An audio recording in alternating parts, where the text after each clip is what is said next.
महाराष्ट्र राज्य अंगणवाडी कर्मचारी संघटनेच्या पदाधिकाऱ्यांनी घेतली खासदार रक्षाताई खडसे यांची भेट। विविध मागण्यांची केली निवेदन। तर पाहूया बातमी सविस्तर। तत्पूर्वी जर का तुम्ही चॅनलवर नवीन असाल तर चॅनलला लाईक करा, सबस्क्राइब करा आणि समोर बेल आयकॉन क्लिक करा।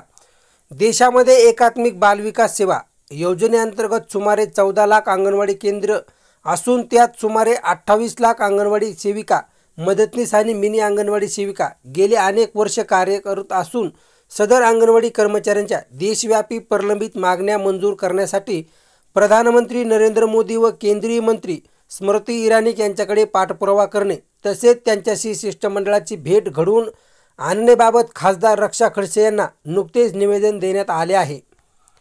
महाराष्ट्र राज्य अंगणवाडी कर्मचारी संघटनेच्या प्रमुख मागण्यामध्ये असं आहे की अंगणवाडी केंद्राच्या कामकाजासाठी विकसित केलेले पोषण ट्रॅक ॲप्लिकेशन सदोष असून त्यात बऱ्याच तांत्रिक चुका असून त्याची मुख्य भाषा ही इंग्रजी आहे।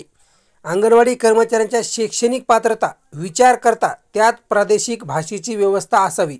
अंगणवाडी कर्मचाऱ्यांचे कार्यरत असताना अकाली निधन झाल्यास त्यांना रिक्त झालेल्या जागेवर अनुकंप तत्वानुसार पात्र वारसांना थेट सामावून घ्यावे। तसेच देशातील मिनी अंगणवाडी केंद्राचे नियमित अंगणवाडी केंद्रात रूपांतर करून मदतनीस पत्र नसलेल्या केंद्रात सेविकेच्या रिक्त पदावर मिनी अंगणवाडी सेविकांना थेट सेविका म्हणून पदोन्नती द्यावी।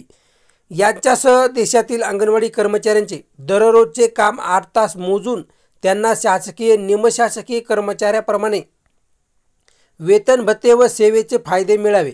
अंगणवाडी कर्मचाऱ्यांना किमान वेतन कायद्यानुसार सेवाशक्ती लागू करण्यात याव्या अशा मागण्याचे निवेदन यावेळी खासदार रक्षाताई खडसे यांना देऊन सदर मागण्यापूर्वी पूर्ण होण्यासाठी तात्काळ प्रधानमंत्री व केंद्रीय मंत्री यांच्याकडे पाठपुरावा करण्याबाबत आग्रह केला। खासदार रक्षा खडसे यांनी महाराष्ट्र राज्य अंगणवाडी कर्मचारी संघटनेच्या सर्व मागण्यांची सविस्तर माहिती घेऊन लवकरच दिल्लीला तसेच राज्य सरकारकडे याबाबत पाठपुरावा करून अंगणवाडी कर्मचाऱ्यांना न्याय मिळवून देण्यासाठी प्रयत्नशील आहे असे आश्वासन दिले। यावेळी महाराष्ट्र राज्य अंगणवाडी कर्मचारी संघटनेच्या प्रमुख पदाधिकाऱ्यांसह मुक्ताईनगर तालुक्यातील अंगणवाडी कर्मचारी मोठ्या संख्येने उपस्थित होत्या।